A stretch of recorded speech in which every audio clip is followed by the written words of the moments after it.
तो प्यारे बच्चों, इस वीडियो में डिस्कस करेंगे डीओई की तरफ से प्रोवाइड किए गए मिशन मैथमेटिक्स क्लास 8 के लिए क्वेश्चन ऑफ द डे की वर्कशीट को, जो कि 8 अगस्त 2024 डेट के लिए है, दोनों मीडियम में एक साथ। इससे पहले कि सभी वर्कशीट का सॉल्यूशन दोनों मीडियम में अपलोड है। कमेंट में प्लेलिस्ट की लिंक मिलेगी, ओपन करके देख लो। साथ में लास्ट सेशन की सभी worksheet, assessment, mid term paper, annual paper with solution, साथ में प्रैक्टिस पेपर भी मिल जाएगा, देखकर प्रैक्टिस कर सकते हो। तो कमेंट को चेक कर लेना। क्वेश्चन पे आ जाओ। क्वेश्चन है, identify the linear equation among the following. निम्नलिखित में से रैखिक समीकरण पहचानिए।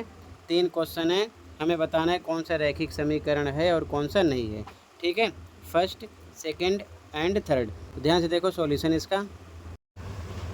तो बच्चों, क्वेश्चन को सॉल्व करने से पहले आपको समझना है कि जो लीनियर इक्वेशन होता है उसकी फॉर्म क्या होती है।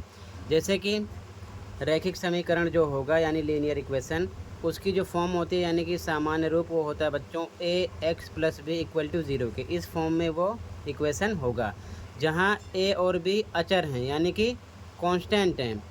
अचर यानी कांस्टेंट का मतलब कोई सा भी नंबर, 1 2 4 10 20 100 200 ये होते हैं। ठीक है, और एक चीज़ ध्यान रखना है, जहाँ चर को बोलते हैं वेरिएबल, जैसे कि एक्स वाई जेड कुछ भी हो ए बी को छोड़कर। जैसे यहाँ पर एक्स है, उनकी घात यानी कि पावर, घात को बोलते हैं पावर, एक होनी चाहिए, बस एक से ज़्यादा ना हो, ये चीज़ ध्यान में रखना। Example, 8x + 5 = 3। तो यहाँ पर देखो 8 5 ये क्या हैं, ए बी की जगह हैं और ये अचर हैं। और वेरिएबल यानी कि चर जो है यानी एक्स वाई जेड, एक्स है, इसकी घात कितनी है, केवल एक है। ठीक है, इसलिए क्या हो गया, रैखिक समीकरण यानी कि लीनियर इक्वेशन। सेम यहाँ पर भी y इधर भी है, y इधर भी है, लेकिन दोनों तरफ देखोगे तो इसकी जो पावर है बच्चों एक ही है, यानी कि घात एक है। इसीलिए ये भी क्या है, लीनियर इक्वेशन है। बस यही चीज़ आपको ध्यान में रखना है। ठीक है, अपने आप सवाल को सॉल्व कर लोगे। तो क्वेश्चन पे आ जाओ सीधा। अब क्वेश्चन यहाँ पर लिखा गया है, रैखिक समीकरण कैसे पहचानोगे यानी कि लीनियर इक्वेशन। ध्यान से देखो, सबसे पहले तो ये है 3m + 7 और ये ग्रेटर का निशान है फ्रॉम 4, यानी 3m + 7 4 से बड़ा है। ठीक है, तो यहाँ पर इक्वल का निशान नहीं है। इसकी पावर m की पावर 1 तो है, यानी जो वेरिएबल है यानी चर है, इसकी पावर 1 है, लेकिन यहाँ पर ax + b = 0, यहाँ पर इक्वल का निशान होना चाहिए था। इक्वल का निशान नहीं है, इसलिए ये रैखिक समीकरण नहीं है। ऐसे क्रॉस कर दो या फिर लिख दो नहीं या फिर लिख दो नो। ठीक है, आपकी मर्जी है, ये नहीं है। अगला देखो, यहाँ पर सीधा सीधा पहचान लो, स्क्वायर आ गया। इधर तो m जो है यानी वेरिएबल है यानी कि चर है, इसकी पावर 1 है, लेकिन यहाँ पर कितनी है, 2 है, और एक ही होनी चाहिए पावर। ये चीज़ ध्यान में रखना, जो वेरिएबल होंगे उनकी घात 1 होनी चाहिए, एक से ज़्यादा नहीं। तो ये भी आपका नहीं है।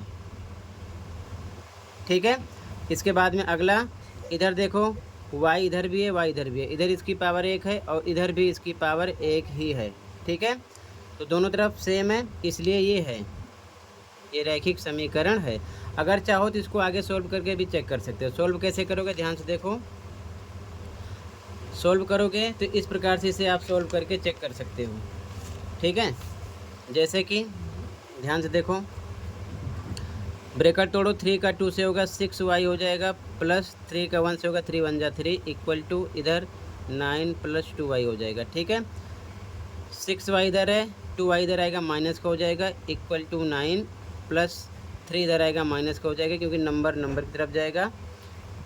इधर माइनस करोगे 4y आएगा, 6y में से 2y जाएगा 4y, इक्वल टू 9 में से 3 जाएगा 6।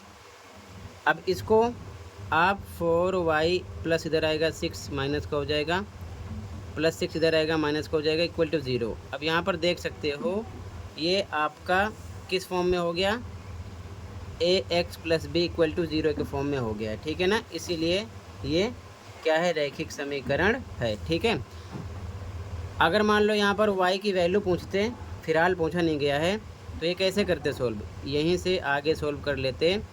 4y = 6, तो y = 6/4 हो जाता। सॉल्व करोगे 2 से, 2 3 6 2 दूना 4, यानी y की वैल्यू मिल जाती 3/2।